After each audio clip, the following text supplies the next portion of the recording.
Thank you so much, Subrat and Chintal Bhaskar, for your kind introduction.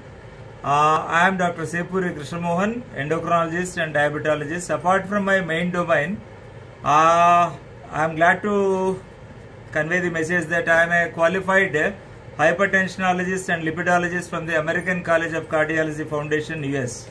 So today our topic is the azilnadipine. Though they say it's a new novel calcium channel blocker, it's absolutely a novel calcium channel blocker for us as far as our India goes. But this is a molecule which has backed up around some 2 to 3 decades of experience in Japan actually. Next slide please. So today we are going to talk about the epidemiology of the hypertension and about the molecule, the calcium channel blocker, the dihydropyridine group of calcium channel blocker, the azilnadipine, about its drug profile and the cardiac perspective and the nephro perspective and the diabetic perspective and the salient features. Next slide please.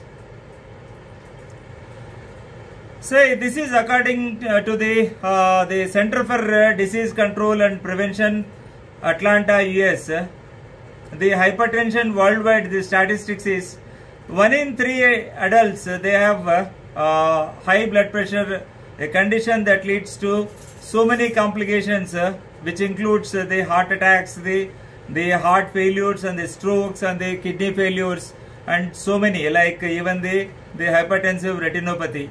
So 1 in 3 all over the globe is suffering from hypertension, and the pathetic part of it is actually the most developed country like the United States of America.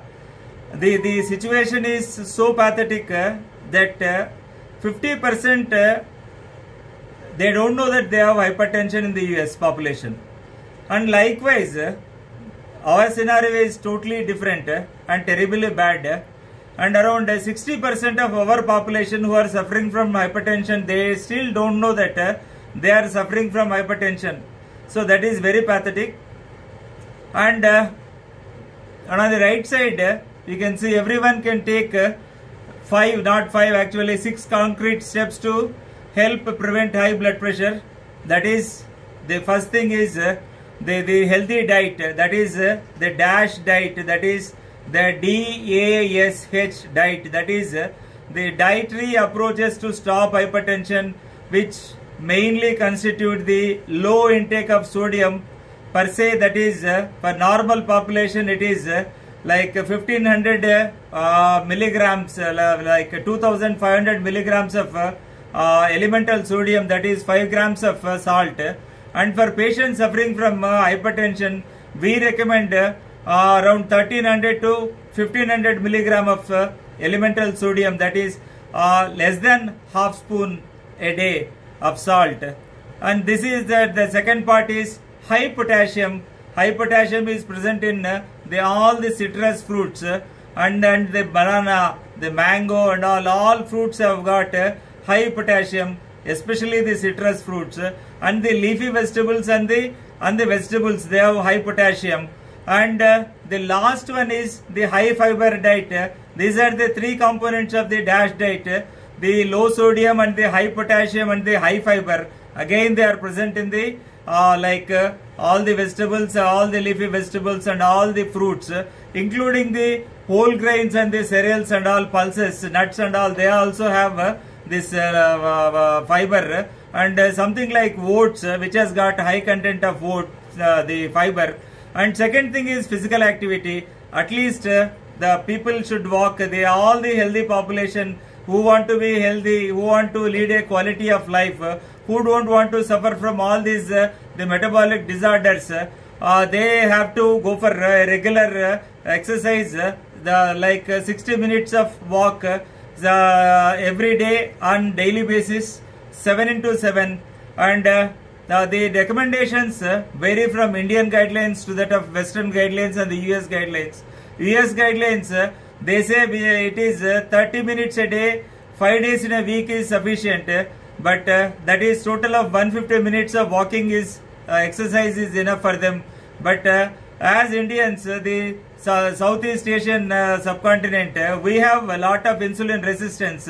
For that reason, we need at least 60 minutes of walking, or the swimming, or the cycling, or playing the games, whatever you like, and whatever the doctor suggests you, you just have to be physically very active. And the third thing is, you should avoid tobacco in any form, maybe starting from BD, cigarette, cigar, or even the tobacco, the chewing tobacco, or the zarda and something else and something else. And you have to absolutely avoid alcohol, and managing stress in healthy ways. And the sixth point is the weight reduction, which is very important. Next slide, please. And as I told, hypertension is a silent killer like diabetes. These are very silent killers. Hypertension and diabetes are the dual diseases which are called often called the silent killers, because they don't have any symptoms to start with, like stomach ache, or something like pain in the ear, pain in the tooth. It will not give you any sort of warning symptoms, and so they are called the silent killers. And coming to the pathophysiology, actually the main factors that contribute to the development of high blood pressure and its complications, the globalization and the urbanization, and the aging, and the income, education and housing, and the social determinants and the drivers, which lead to the behavioral risk factors like unhealthy diet, the junk food and the fast food, which is spoiling the entire globe actually. That is Coca-Colaization and the McDonaldization. That's what I used to tell in my every speaker program. And the tobacco use, and the alcohol use, and the physical inactivity, and put together a obesity which is increasing in abnormal proportions, which is like even the WHO until 1990 did not say that obesity is a disease, and later on it said it is a disease which harbors all these metabolic problems like diabetes, like obesity harbors hypertension and dyslipidemia and the coronary artery disease and the strokes and all, and some types of cancers are very much prevalent in the obese people, like even the cholelithiasis is common in the fatty people. And this leads to the metabolic risk factors which like the high blood pressure, that is hypertension, the obesity and the diabetes and the dyslipidemia, which again in turn that leads to the cardiovascular disease, which includes the heart attacks and the heart failure and the strokes, and that leads to the kidney disease, and they are that is called the cardio-renal continuum. Next slide, please.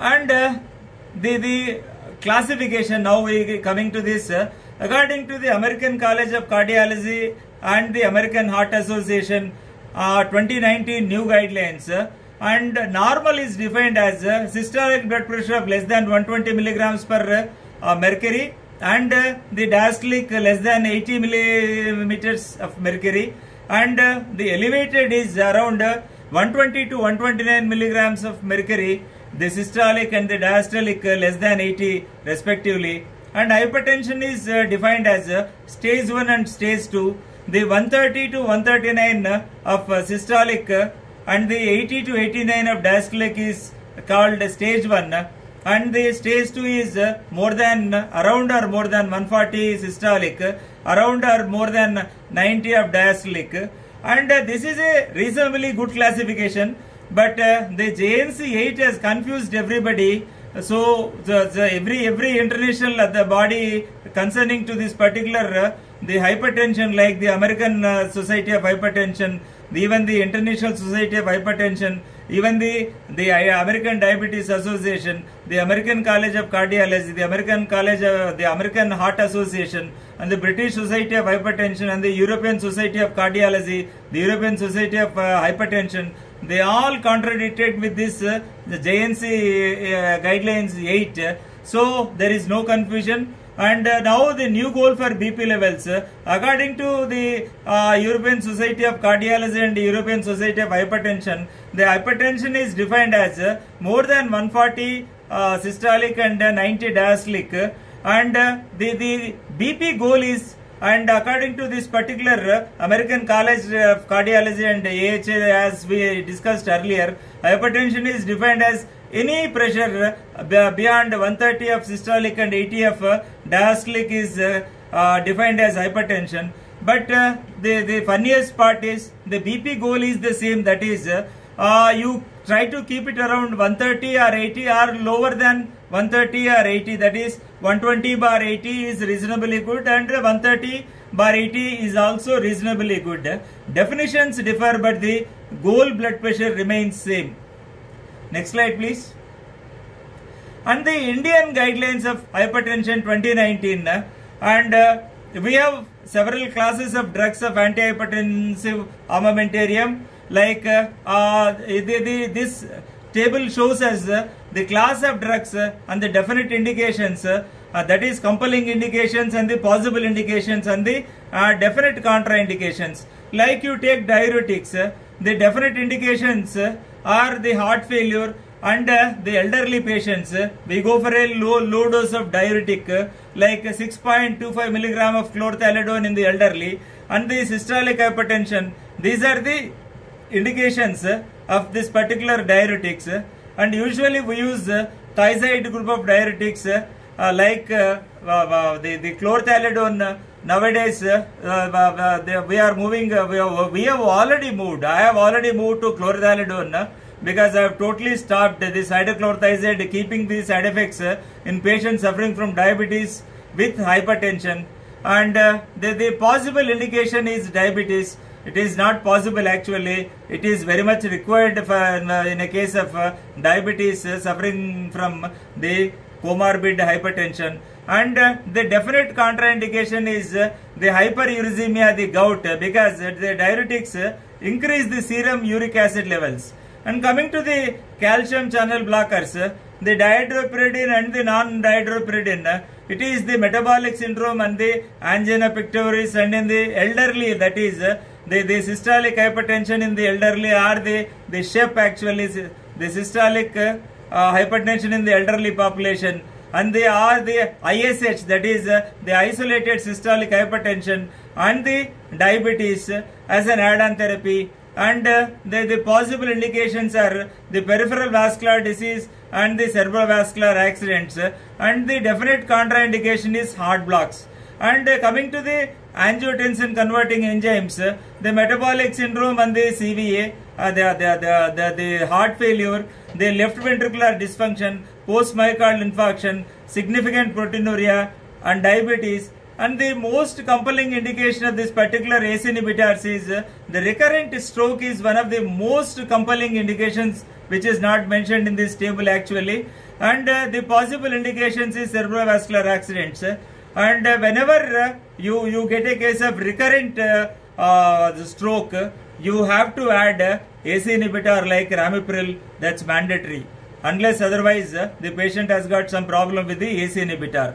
And the definite contraindications are pregnancy and lactation, the bilateral renal artery stenosis, that is the secondary hypertension, and the hyperkalemia, because the ACE inhibitors as well as the ARBs, they are going to increase the levels of potassium, and that leads to hyperkalemia. And the classification of hyperkalemia is changed in the year 2019 by the international societies. That is, earlier it was normal until 5.5. Now it is above 5 to 5.5 is the mild hyperkalemia. 5.5 to 6 is the moderate hyperkalemia, and anything above or beyond 6 is called severe hyperkalemia. Coming to the angiotensin receptor blockers, the indications are the metabolic syndrome, the diabetes mellitus, and the proteinuria, and the LV dysfunction, and the ACE inhibitor induced cough. This is one main indication why we go to very often to this ARBs is the most of the times the patients cannot tolerate the ACE inhibitors because they are metabolized in the lungs, the kinin and the bradykinin. That's the reason why the patient gets continuous nagging cough, and sometimes it is minimized by advising the patient to take the ACE at the bedtime, but still keeping the postural hypotension and the ACE inhibitor induced cough, we prefer ARBs to ACEs. And next possible indications are heart failure and the cerebrovascular accidents. And the contraindications remain same for ACE inhibitors and ARBs, like pregnancy, it's absolutely contraindicated, and lactation, and the bilateral renal artery stenosis, and the hyperkalemia. Next slide, please.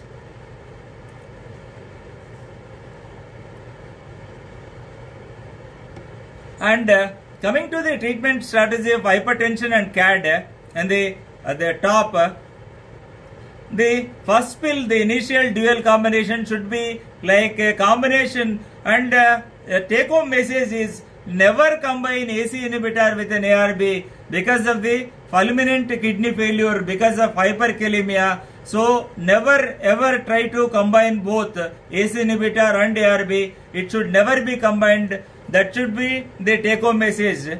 And the either AC inhibitor or ARB plus beta blocker or calcium channel blocker, or the calcium channel blocker plus diuretic or beta blocker, or beta blocker plus diuretic. This is the initial dual therapy. And the second step is if the blood pressure is not controlled, you have to switch over to a triple drug combination, and which are mentioned above, either the ACE inhibitor or the ARB plus beta blocker or CCB, and or the CCB and the diuretic or the beta blocker, or the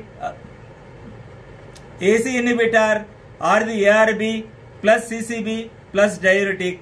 And the third step is a triple drug combination and spironolactone or other drug. That is, we use it in the case of resistant hypertension.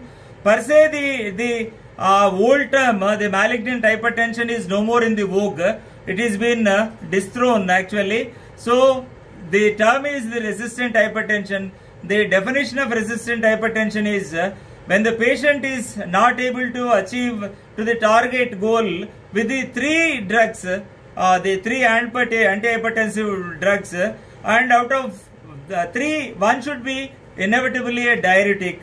That is called the definition of resistant hypertension, and you should rule out all the other possibilities before coming to the diagnosis of resistant hypertension. Most of the times, the poor adherence and the poor patient compliance are the causes for pseudo-resistant hypertension. The patient might not be taking the pills, patient might not be stopping the smoking or the alcohol, he might not have reduced the weight, he might not have been adhered to this DASH diet. So there are several factors before coming to a diagnosis of resistant hypertension. The patient, after adhering to the therapeutic lifestyle changes like diet, exercise, and the weight reduction and the cessation of smoking and cessation of alcohol, in spite of that, the patient is not able to get back to the normalcy with a diuretic already, and that is the time we have to add this particular the mineralocorticoid receptor antagonist, either the spironolactone. We start in the dose of 25 milligram and we escalate to 50 milligram once a day, or the eplerenone, and you can make use of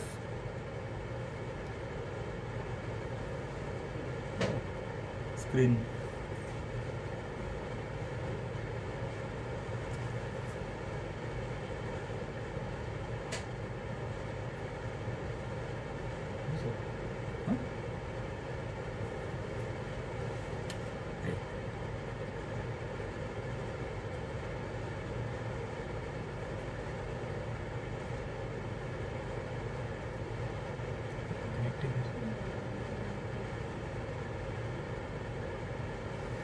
Sorry for the technical glitch. We'll be back in few seconds, okay?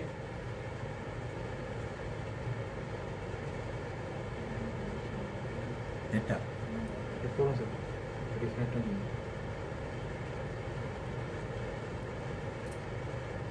Sir doctor sir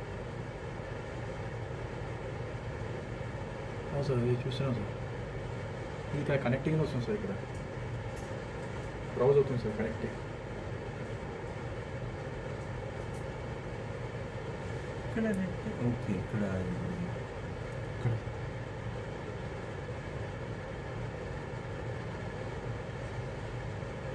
ఇదిగో sir connect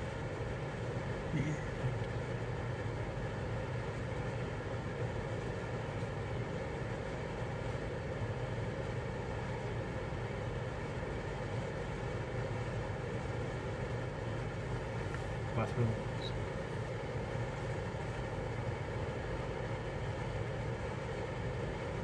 sir 2 minutes sir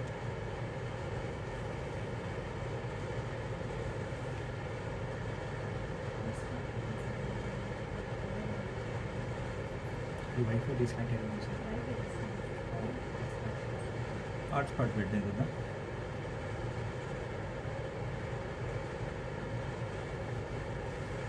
ఏంటి కదా sir join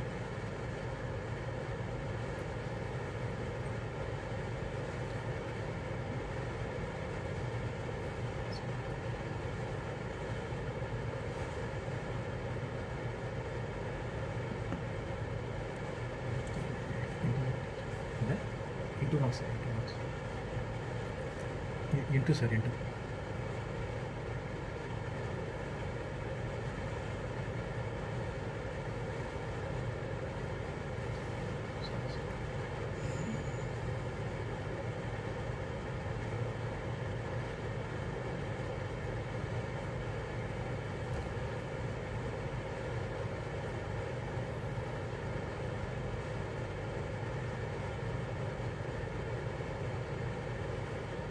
sir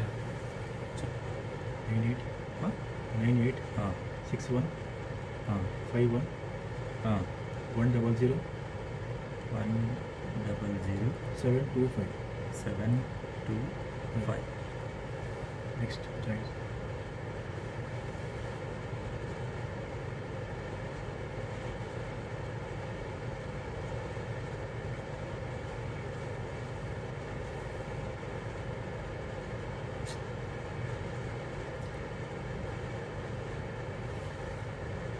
ఇది పెట్టుకోండి sir ఇది click చేయండి sir ఇదా correct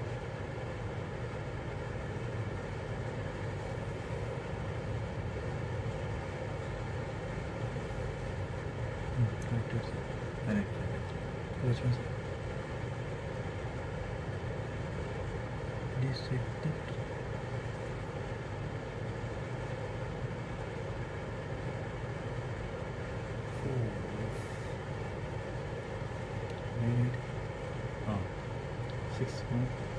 six 61 51 00 725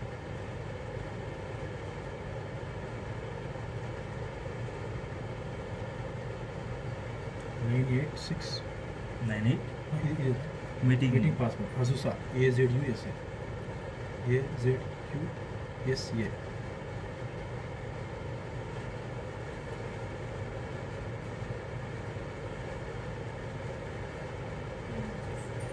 sir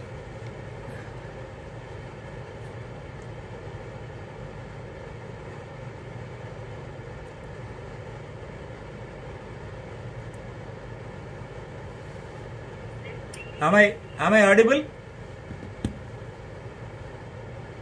Subrat, am I audible? Muted. మీరు mute చేశారు సార్ ఇక్కడ ఇది క్లిక్ చేయండి సార్ ఇది క్లిక్ చేయండి ఇది క్లిక్ చేయండి సార్ చెప్పండి Am I audible? Yeah. I'm sorry for the technical glitch. So coming to the treatment strategy of hypertension with chronic kidney disease, the first pill is the initial therapy with the dual combination, either the ACE inhibitor or the ARB, that is with the calcium channel blocker, or the ACE or ARB with diuretic or the loop diuretic actually.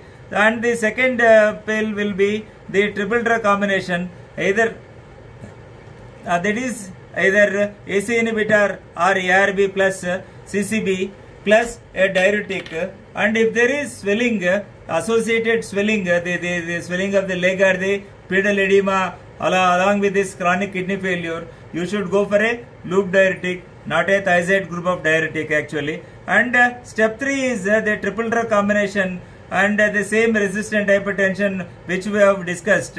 And coming to the beta blockers, consider beta blockers at any treatment step when there is a specific indication for their use. Example, the heart failure and the angina and the post-MI and the atrial fibrillation, or the young woman with not planning for the pregnancy, that is right. This is according to the 2018 European Society of Cardiology and the European Society of Hypertension guidelines for the management of arterial hypertension. Now, next slide please.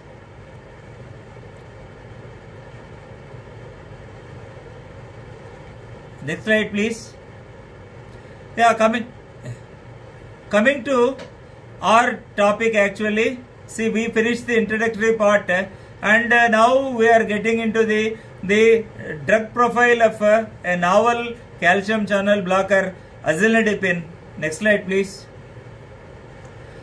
The characteristics of the calcium channel blockers, we have got 3 types of calcium channels in the body, the L type and the N type and the T type, and the drug nifedipine blocks the L type of calcium channel blocker, and the amlodipine also blocks the L type of calcium channel blocker, whereas the cilnidipine blocks the L type as well as the N type, and the benidipine is there which blocks all the 3 L, N and T. They are not mentioned actually, and efonidine is that blocks the L type and the T type. And coming to the azilnadipine, it is the L and T type blocker that blocks the L type of calcium channel blockers and the T type of calcium channel blockers.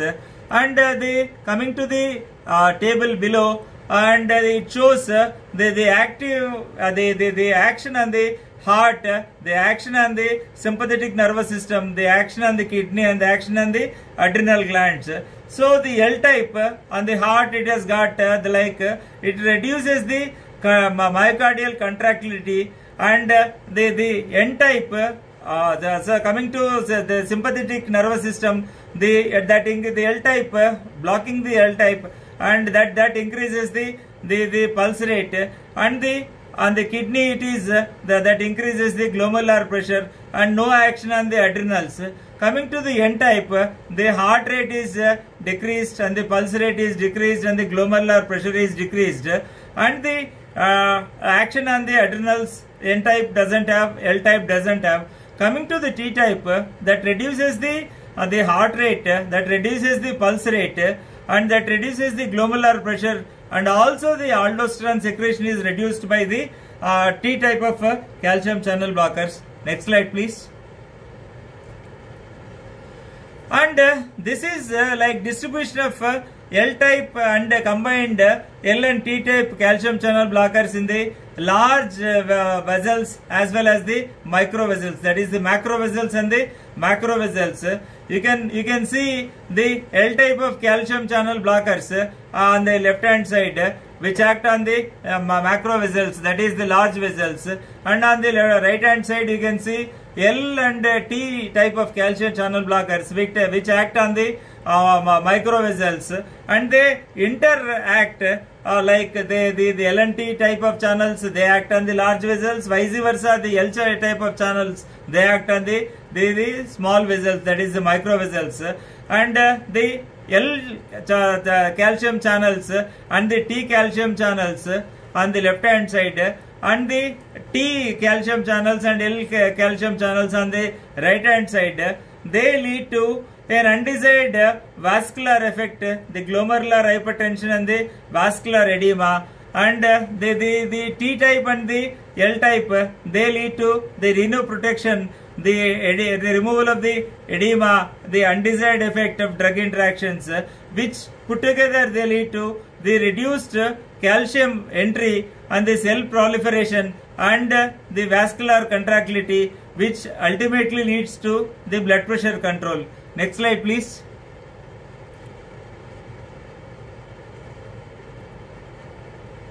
Yeah, coming to the chemical structure of this azolidipine.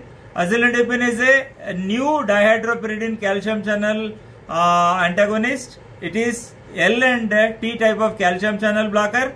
It is composed of a racemic mixture containing a 1:1 ratio of the active R enantiometer and the inactive S enantiometer. Coming to the next slide, please.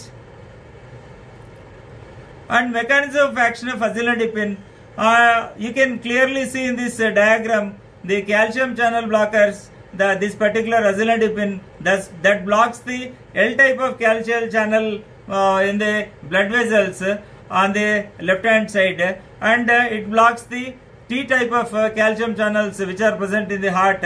Thereby it reduces the blood pressure as well as the heart rate, that results in the vasodilatation and the reduced heart rate, and shows 17-fold higher lipophilicity than that of amlodipine. Next slide, please. And mechanism of action, again you can see on the left hand side, the azolidipine blocks the T type of calcium channel that is present on the zona glomerulosa, and they inhibit the aldosterone synthesis and release. And on the right hand side you can see the blockade of this particular T type of calcium channel, and that leads to the opening of the T type of calcium channels, and followed by the opening of the L type of calcium channel blockers, and then the potassium channels open up, and you see the slow sodium leak, and the azolidipine acts on the sinoatrial node that inhibits the T type of calcium channel activation. It prolongs the late phase 4 depolarization. Next slide, please. And the action on the glomerulus, the azolidipine acts on the both afferent and the efferent arterioles, and that reduces the intraglomerular pressure and offers renoprotective effect. That is why this drug is very valuable in the context of the limiting the progression of the urinary albumin excretion actually. So you can see in this diagram of the glomerulus, you can see the afferent arteriole, and the three N type, L type and T type, they act on the afferent arteriole, and the N type and the T type, they act on the efferent arteriole of the glomerulus. Next slide, please. And this is the pharmacokinetic profile. Next slide, please. And the dosage and indications, actually azolidipine is available in the doses of 8 milligram and 16 milligram in India, and these are used for the treatment of essential hypertension. And per se, I have already discussed, we should not use all these drugs for the secondary hypertension, especially the renovascular hypertension. And the use in specific population, the severe renal impairment, we don't have the established studies, and severe hepatic impairment, we don't have the established studies so far, and the pediatric use, we don't have the established study, and elderly patients can be put on the low dose, that is 8 milligram is recommended, and pregnancy it is absolutely contraindicated, and nursing woman it is absolutely contraindicated. And these are all this is the drug approved by the DCGI. Next slide, please. And these are the adverse effects. They are frequently unknown because I have used much of azolidipine, that is the brand of Azusa, in my practice. So far I have not come across with any of these the side effect profile. As there are too many slides, let me just move fast. Next slide, please. And the definite contraindications, hypersensitivity to any of the this particular molecule of azolidipine, and pregnant woman and nursing woman, and the concomitant administration of systemic azole antifungal agents like fluconazole, and concomitant administration of HIV protease inhibitors. And the drug interactions, all the drugs which I mentioned, the azole antifungal agents and the HIV protease inhibitor and cimetidine no longer used. We don't use cimetidine, and erythromycin and azithromycin. These drugs inhibit the cytochrome P3A4 and increases the concentration of azilnadipine in the body. So these are the drug interactions. And as far as digoxin is concerned, nowadays it is very rarely used, digoxin. So the Cmax of the digoxin increases, so we don't use this in association with all the above said drugs because of the drug interactions. Next slide please. And the effects, the proven effects in preclinical studies, as per the references given in on the bottom of the slide, the negative chronotropic effect and the inhibition of the aldosterone synthesis and secretion and the dilatation of the efferent arterioles and preserves the insulin signaling and glucose uptake. Next slide please. And coming to the clinical evidence of azilnadipine and kidney protection. Next slide please. Azilnadipine reduces the urinary albumin excretion, that is UAE, and the urinary liver type fatty acid binding protein, which is called the LFAB, in the patients with hypertensive chronic kidney disease. It's a randomized study and the number is very less, that is 30 hypertensive chronic kidney disease patients. The azilnadipine 16 mg once daily or the amlodipine 5 mg once daily. All the time the trials are done only with the 16 mg of azilnadipine and 5 mg of the amlodipine. And the duration is somewhere around some 6 months. The endpoints are changes in the blood pressure and the changes in the heart rate. And the urinary albumin excretion and urinary levels of 8 hydroxy deoxyguanosine, that is 8 OHDZ, and urinary liver type of fatty acid binding protein measured before 3 and 6 months after the treatment. Next slide please. So you can clearly see the effects of azilnadipine and amlodipine on the blood pressure. It is like more or less the effect of 16 mg of azilnadipine is compared to that of 5 mg of amlodipine, and the BP remains the same. The decrease in the systolic blood pressure or the diastolic blood pressure, that is very much same, where the p-value is less than 0.001, that is statistically very significant. And coming to the right hand side, the changes in the heart rate, the difference between these particular two drugs is, as far as the blood pressure reduction is concerned, it is very consistent. The amlodipine is very comparable to azilnadipine as far as the reducing the systolic and the diastolic blood pressures, whereas the changes in the heart rate, that is which is very important, if at all it concerns with this the sympathetic overdrive, or in the cases of heart failure where we don't want a high the heart rate. So you can clearly see from the baseline of 74 the azilnadipine, which is in the yellow, and the amlodipine in the blue line, you can see the reduction. After 3 months it came to 71 the heart rate, and the after 6 months it remained very same and constant. After 6 months also it remained as like 71 beats per minute. And when taken this particular with regards to amlodipine, from baseline of 76 per the beats per minute, it went on to 79 after 3 months and remained constant. So this is called the reflex tachycardia, which is the common undesirable side effect of amlodipine. The greatest advantage of azilnadipine is that it reduces the heart rate, whereas amlodipine a little bit increases the heart rate, that is called the reflex tachycardia.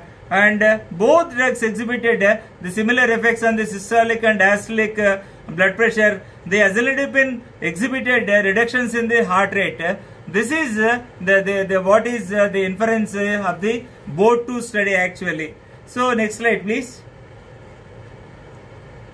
And the effects of azilidipine and amlodipine on the urinary protein excretion or the urinary albumin excretion. Urinary albumin excretion is a correct word actually. Instead of UPE it is UAE. And you can see on the left hand side the azilidipine and at the baseline on the after 3 months, after 6 months, and on the right hand side the amlodipine 5 milligram.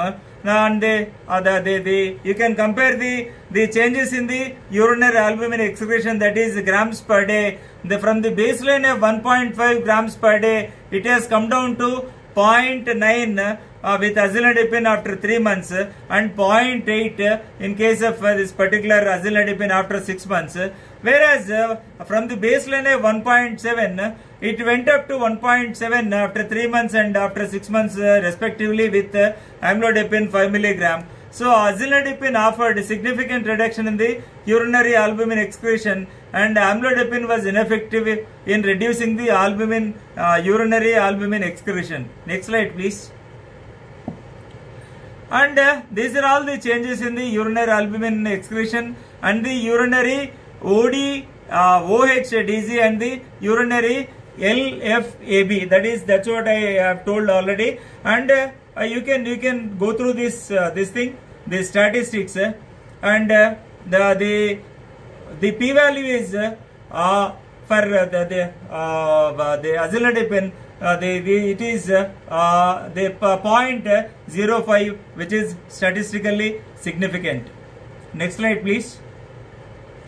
And conclusion from the study, the baseline proteinuria was correlated with the baseline urinary liver type of fatty acid binding protein levels, and the azilidipine ameliorated the markers of glomerular and tubule interstitial injury in hypertensive patients with chronic kidney disease, and the urinary 8-hydroxy-deoxyguanosine is a sensitive biomarker of the oxidative DNA damage, and the urinary 8-OHDZ is a sensitive biomarker of oxidative DNA damage, and excretion of urinary 8-OHDZ is significantly correlated with severity of the tubule intestinal lesions. Azilidipine, but not the amlodipine, has got the potent antioxidant effect, and this is the reason why the research has shown that because of this antioxidant and anti-inflammatory effect,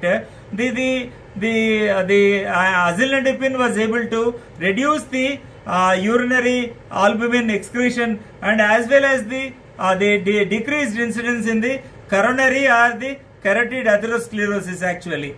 So provide the additive clinical benefit in addition to long-lasting antihypertensive action. Next slide please. The effects of azilidipine on uric acid metabolism in patients with essential hypertension. So the subjects were 72 and the azilidipine was used in both the strengths 8 and 16. In 22 cases out of the 72 patients, a different CCB was switched to azilidipine, and BP measured and biochemical parameters of blood and urine were evaluated before and after, and 2 or 3 months after the administration. Next slide please. So we already discussed in the beginning that this drug is going to reduce this particular the serum uric acid in patients with essential hypertension, whereas the diuretics, they increase the serum uric acid levels in the patients suffering from the essential hypertension. And you can see the systolic blood pressure and the diastolic pressure and the heart rate and the serum uric acid and the serum creatinine. The p-value is above 4 are very significant statistically, and the last one, the serum creatinine, is statistically significant. Next slide please. Effects of azilidipine on uric acid metabolism in patients with hypertension. So when you compare this with the azilidipine, from the baseline of 7.25 milligrams of deciliter of uric acid has come down to 6.42 milligrams per deciliter after the treatment. And azilidipine reduces the uric acid levels more in patients with high serum urate levels. And azilidipine is a promising antihypertensive agent for treating hypertension with hyperuricemia or the gout. Next slide, please. And taking this particular the diabetes in the perspective, what azilidipine does, let us see. Yeah, next slide, please. Azilidipine and amlodipine on glucose tolerance and the endothelial function, that is the agent trial. The number is very small. The 17 non-diabetic patients with essential hypertension, controlled BP with amlodipine 5 mg were enrolled. Either azilidipine 16 mg a day or amlodipine 5 mg a day was administered in crossover design for 12 weeks. At baseline and the end of each CCB therapy, the OZTT was performed. And next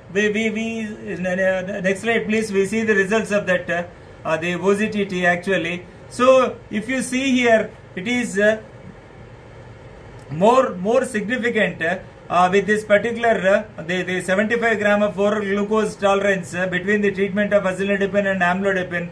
You can see the glucose 120 and the p-value is 0.039, that is statistically significant. And whereas this particular the IRI 120, that is also the p-value is 0.026, which is statistically the significant. IRI is nothing but the immunoreactive insulin. And yeah, next slide, please. And this is the another comparison with this azilidipine and amlodipine. And the azilidipine treatment, the conclusion is they have beneficial effects against the glucose intolerance, the insulin sensitivity and the inflammatory state in non-diabetic patients with hypertension. Next slide, please. And blood pressure control with olmesartan and azilidipine in type 2 diabetes, that is BOAT2 study, that is a landmark trial actually. So, to evaluate the efficacy of azilidipine and amlodipine and diabetic nephropathy and the atherosclerosis actually, and the term diabetic nephropathy no longer exists. It is replaced by a term called diabetic kidney disease by the American Diabetes Association way back in 2016. It's a prospective two-arm randomized controlled clinical trial study, and 38 hypertensive subjects with the type 2 diabetes mellitus were included, and the treatment was it was compared with actually the azilidipine 16 milligram or the amlodipine with that of olmesartan, and the endpoints are changes in the BP and the changes in the heart rate. Next slide, please. And the BOAT2 study, the efficacy in reduction of both blood pressure and heart rate. Reduction in BP was similar between both the groups. Azilidipine offered significant reduction in heart rate than amlodipine. That's what we had seen in the earlier slides also. The heart rate was little bit reduced with azilidipine, and the reflex tachycardia of amlodipine increased the heart rate. Yeah, next slide, please. And the efficacy of azilidipine was to that of this similar to that of this particular olmesartan actually. And BOAT2 study the efficacy in urinary albumin excretion, that is UAE, and you can clearly see that azilidipine offered a significant reduction in the urinary albumin excretion. The p-value is less than 0.05, that is statistically significant. Amlodipine was not effective, and the urinary albumin excretion in azilidipine group was significantly lowered compared to the amlodipine group, where the p-value is 0.05, which is statistically significant. Next slide, please. And the BOAT2 study the carotid intermedia thickness and the inflammatory markers. You can clearly see the MCP1 that is monocyte chemotransmitted protein 1, and the TNF alpha, that is tumor necrosis factor alpha 1, and the IMT, that is carotid intima medial thickness. The azilidipine offered a significant reduction in the max IMT and MCP1 and TNF alpha compared to amlodipine. Azilidipine, but not the amlodipine, delayed the progression of urinary albumin excretion and the carotid atherosclerosis because of its antioxidant effect and the anti-inflammatory effect of particularly because of this particular azilidipine. Next slide, please. This is the changes in the left ventricular relaxation after the azilidipine treatment in hypertensive patients with diabetes. Sub-analysis of the prospective single-arm multi-center study, and you can the sub-analysis of prospective single-arm multi-center study. 228 hypertensive patients with normal ejection fraction and impaired left ventricular relaxation were enrolled in the CalBLOX trial, and they were divided into two groups based on the presence or absence of diabetes. Administration of 16 milligram of azilidipine for 8 months, and the septal E velocity before and at the end of the study was studied. Next slide, please. And changes in the LV relaxation after azilidipine treatment in hypertension with diabetes. The LV relaxation was more impaired in hypertensive patients with diabetes than in those without diabetes. The azilidipine improved left ventricular relaxation in both the groups to the same degree. Next slide, please.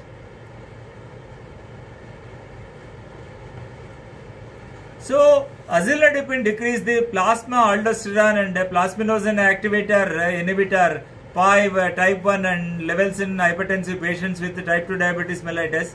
Azilidipine in the treatment of hypertension led to a decrease in the plasma aldosterone concentration, that is PAC, and the plasminogen activator inhibitor type 1, that is PAI1, and the PAC and the PAI1 involved in the pathogenesis of cardiovascular disease and the metabolic syndrome. The azilidipine decreased PAC independent of plasma renin activity as compared to amlodipine, the nifedipine, the benidipine, the cilnidipine and the felodipine in the patients with type 2 diabetes mellitus with hypertension. And based on these results, azilidipine exerts additional beneficial actions beyond the antihypertensive action, and one of the suitable calcium channel blockers in the treatment of hypertension in the patients with type 2 diabetes mellitus. These are all the additional valuable factors associated with azilidipine when compared to the same class of the dihydropyridine calcium channel blockers. Next slide, please. And the effects of long-term administration of azilidipine on insulin resistance and adrenal androgens. The azilidipine on insulin resistance and adrenal androgens in 16 hypertensive patients with no insulin resistance. All subjects were treated with the azilidipine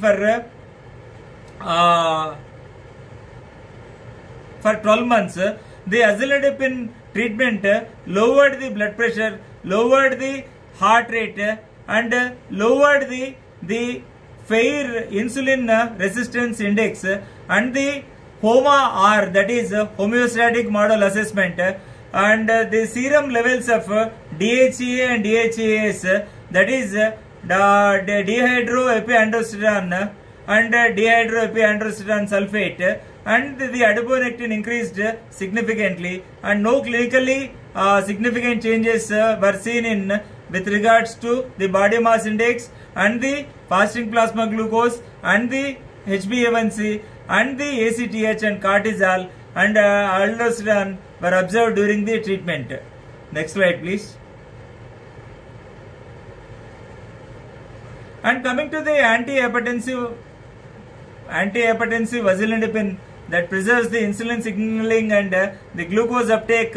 The glucose uptake against oxidative stress in the 3T3L1 adipocytes, and azilidipine was tested on RAS mediated insulin resistance in adipocytes, and the final conclusion is that the glucose uptake after insulin stimulation was significantly decreased by the H2O2 treatment, and the glucose uptake was significantly suppressed with azilnadipine treatment, but not with the nifedipine. We rarely use nifedipine nowadays. Okay. And the take-home message as far as nifedipine is concerned is never give sublingual nifedipine when whatever be the case. That is a crime actually. Please don't do that. That was a good olden days practice when we were doing our medicine. Our professors used to teach us to reduce the hypertensive emergency, keep the nifedipine, the sublingual capsules, and it is absolutely a crime if you do that right now. You are not supposed to go for sublingual nifedipine at all. Next slide, please. And the azilnadipine can be useful to preserve the insulin signaling by suppressing the oxidative stress and reduction in blood pressure in subjects with obesity and type 2 diabetes. And this is the in vitro data. Next slide, please. And coming to the cardiac perspective of the azilnadipine. Next slide, please. And sustained blood pressure lowering effect of azilnadipine guided by self-measured monitoring and the evening home blood pressure monitoring. The subgroup analysis of the at-home study. The at-home study conducted in Japan. The objective is to evaluate the sustained BP lowering effect of azilnadipine using mean morning and evening systolic blood pressure, and the morning systolic blood pressure minus evening systolic blood pressure. And the efficacy analysis, the subjects were 4,852, and the safety analysis, the subject were 5,265. Next slide, please. And the clinical and the improvements in the patient distribution, you can see that the significant reduction in home systolic blood pressure and the diastolic blood pressure monitoring, and the blood pressure lowering effect lasted till next day morning. That is a sustained 24-hour action, and useful for the patients with morning hypertension who are at high risk of cardiovascular events, especially the strokes. The danger hours are 2 a.m. to 4 a.m. where there is the catecholamine surge, which results in the high shooting of the blood pressure and the blood sugar in the early morning. That leads to the strokes and the heart attacks. Next slide, please. And azilnadipine and amlodipine, a comparison of their pharmacokinetic and effects on ambulatory blood pressure monitoring. To compare the effects of azilnadipine and amlodipine on 24-hour blood pressure, a randomized double-blind study in hypertensive patients. Azilnadipine 16 was given to 23 patients, or amlodipine 5 mg to the 23 patients was administered once daily for 6 weeks. Next slide, please.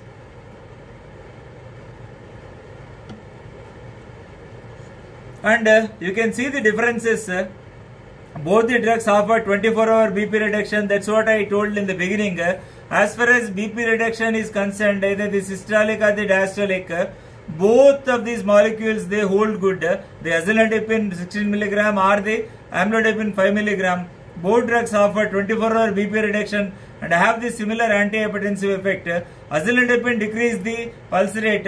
Amlodipine significantly increased the pulse rate. That is always, I tell, the reflex tachycardia. And earlier our professor used to tell us, never consider this pedal edema as a side effect of this particular amlodipine. If you get the pedal edema after the initiation of amlodipine, that is an original amlodipine, he used to say. And now that has become a cumbersome problem for the patients, having pedal edema after the using this particular amlodipine. And the latest, the cilnidipine or the benadipine or this particular azilnadipine are very less frequently we counter this particular pedal edema, very negligible when compared to the amlodipine. Next slide, please. And the salient features of azilnadipine. The azilnadipine offers double-digit blood pressure control, and it offers a 24-hour smooth blood pressure control, including the morning surge, which does not lead to the tachycardia, with noted reduction in the heart rate, and the superior sympathetic nerve activity reduction compared to amlodipine, that is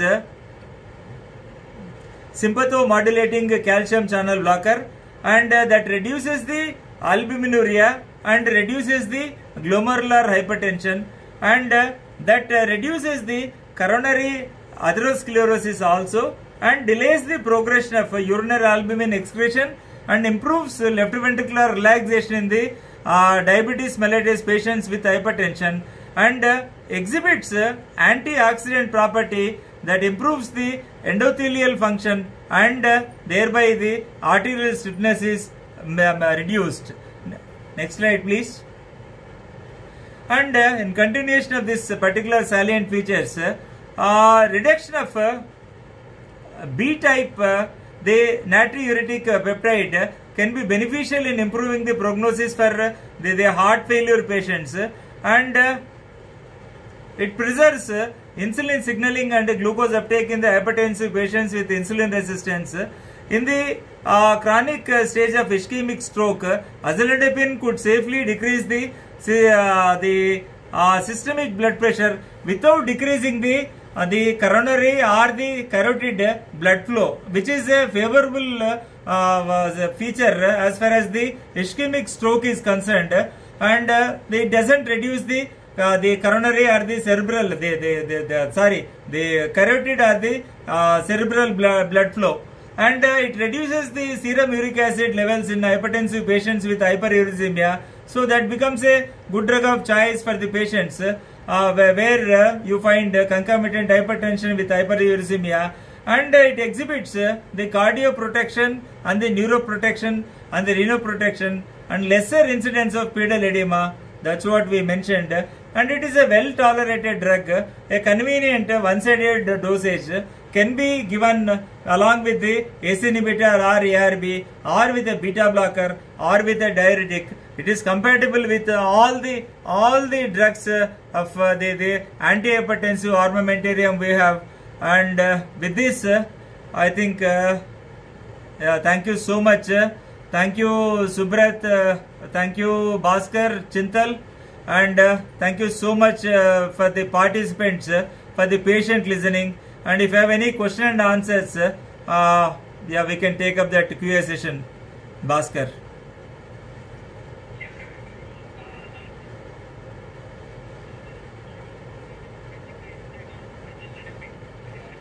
The voice is not audible at all. I am not able to listen to that.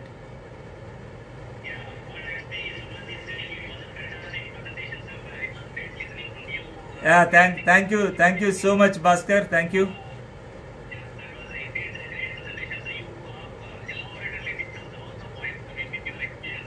Yeah.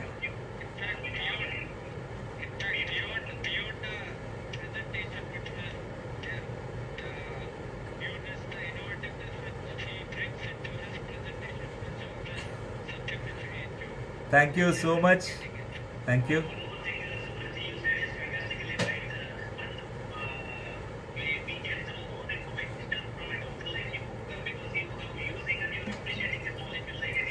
Yeah, that's what.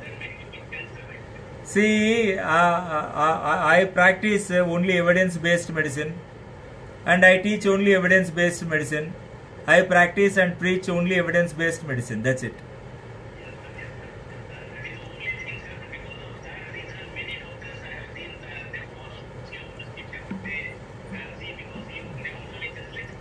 Yeah.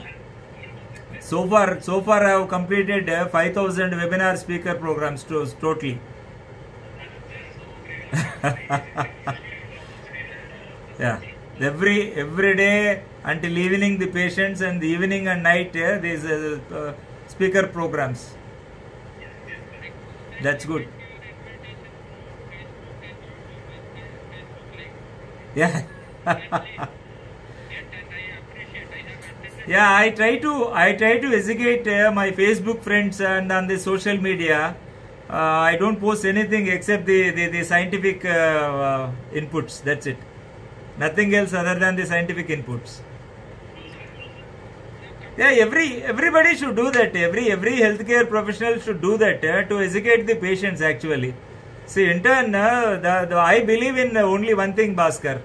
See, I have to translate the research into patient's colloquial language. Then only we will be successful. And the patients, they must be able to understand the content input. If we use all the technical terms and all, that's something Greek and Latin to the patient. They don't listen to you. Only thing is you have to translate your research into the colloquial language of that particular patient.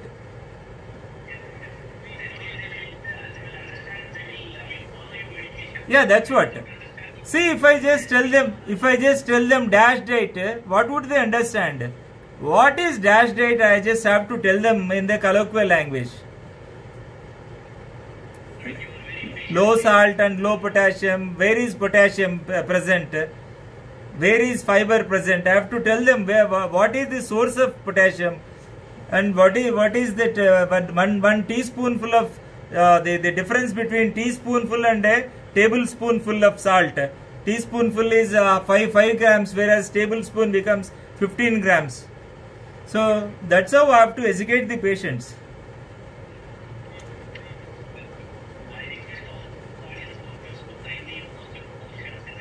Yeah, if at all there are any questions, please, I am glad to take up the questions.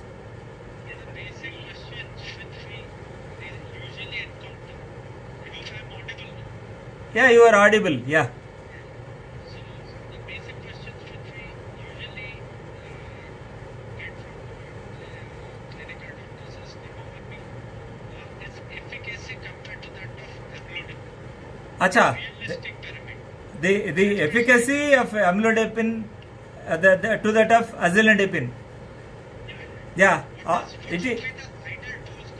Yeah. See, the ideal dose is 5 milligram of amlodipine is comparable to that of 16 milligram of azilindipine. We generally use the 16 milligram of azilindipine in the practice, and all the trials are done with 16 milligram also.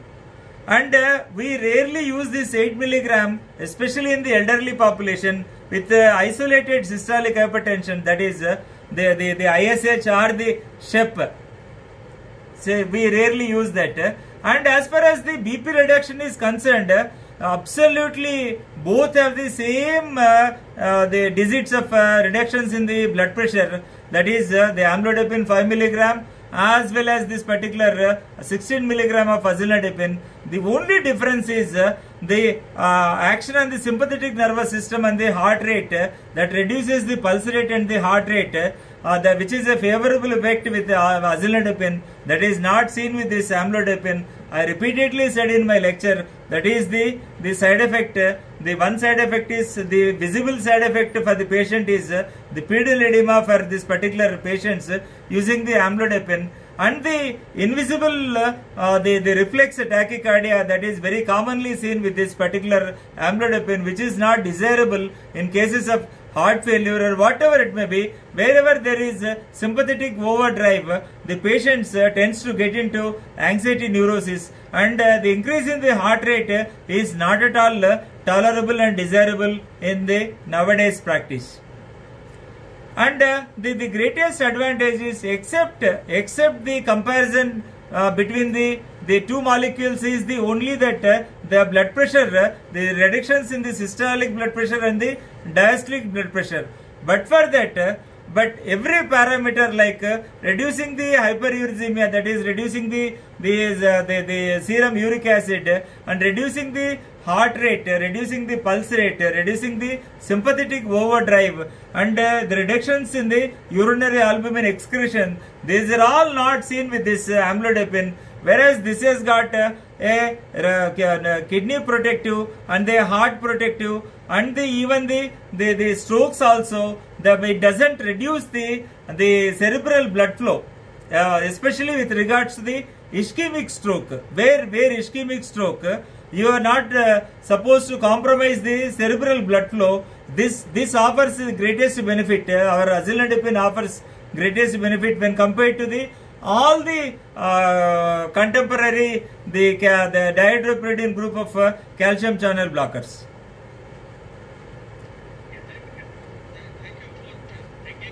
So this is this particular the urinary the albumin excretion, the decrease in the urinary albumin excretion is very much useful in the patients with diabetes with hypertension, especially because we don't want that, because they get into the diabetic kidney disease. We cannot go by serum creatinine. I always tell in my every speaker program to calculate the estimated glomerular filtration rate. Then only stays the DKD either 1, 2, 3A, B, 4 or 5, whatever it may be. And I request you people to go for the multiple studies with a sufficient sample size. The sample size is so small. Even in the board sol, but whatever you said, the sample size is too small actually, and it's high time we have to take up as clinicians the extensive trials, including the more of a sample size actually. The multi-centered randomized controlled trials we must do, different centers we should do, and each at least should include 100 patients, so that it becomes thousands. We get.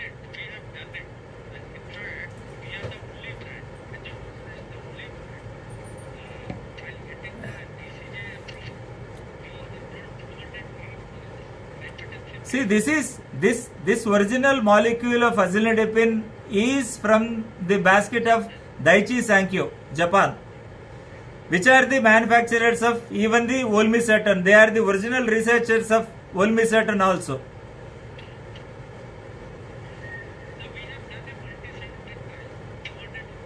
Yeah, why you did not give it in the slides?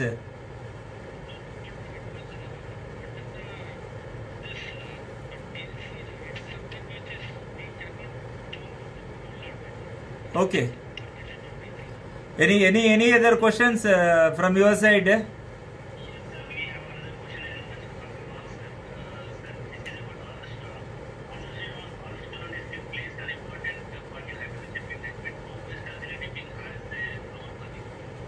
Pardon?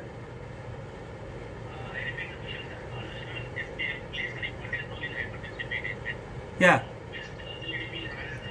Yeah, azilnadepine acts on this particular the adrenals, and it reduces the aldosterone actually. Thereby they improves the hypertension to the best. This is already covered in the lecture actually.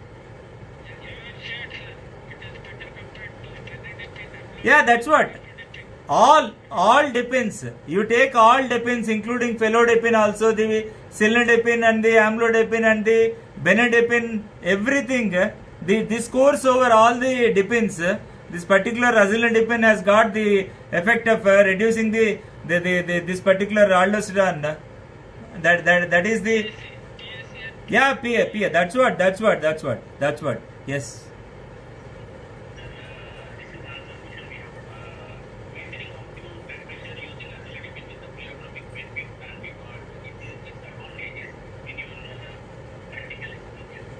Pardon? Can you repeat the question, Bhaskar, please?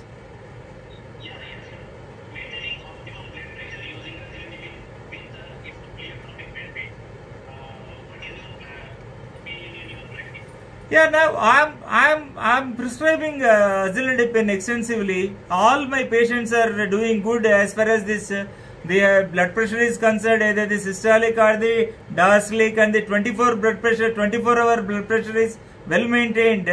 And with a added benefits, we have to see in the long run how far the urine albumin excretion is reduced, and we can see the reduction in the heart rate immediately also. We are seeing the favorable the positive effects of azilnadepine when compared to the amlodepine, which was used extensively. And of late, before this particular molecule, we were using the cilnidepine and benadepine, and now we are switching over to the best calcium channel blocker. This is the azilnadepine with the proven advantages actually, where you don't have any comparison between all the depins. That's what.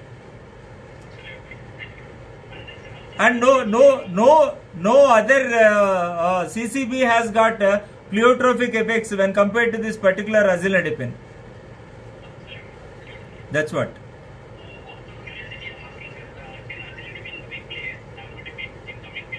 No, absolutely not. Absolutely not.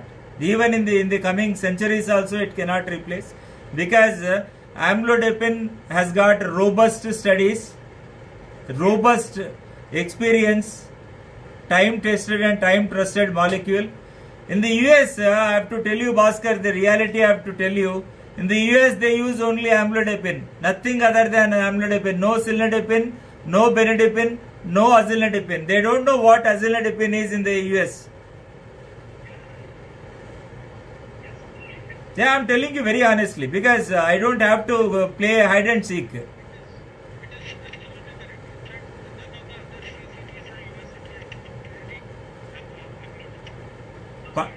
Pardon?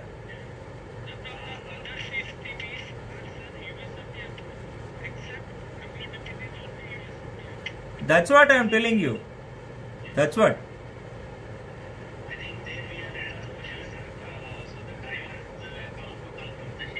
Yeah.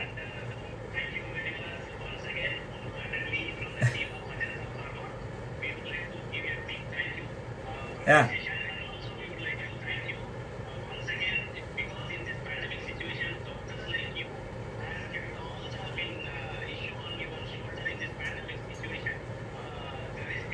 Yes. Yeah. Yeah. And this COVID pandemic, people have realized the importance of doctors. Yeah.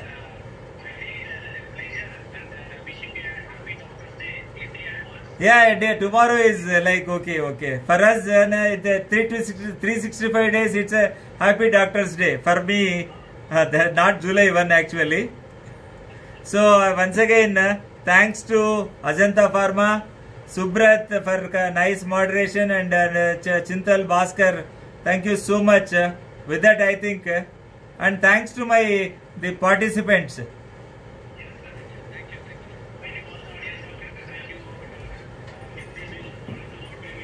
Yeah.